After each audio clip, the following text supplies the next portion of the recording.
तो फ्रेंड नमस्ते, आप लोग कैसे हैं? कमेंट जरूर बताइए। और रीना रोहित ऑफिशियल चैनल पे स्वागत करती हूँ मैं। और देखिए, आप लोग का सपोर्ट से मेरा सिल्वर प्ले बटन आ गया है।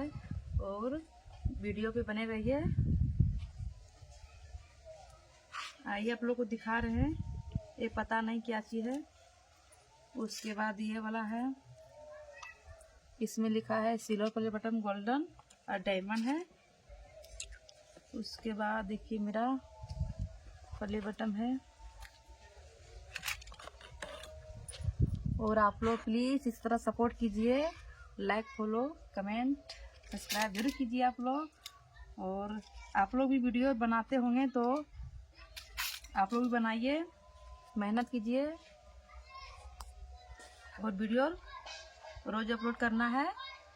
और मेहनत कीजिए, आप लोगों को भी ज़रूर आएगा। बाय।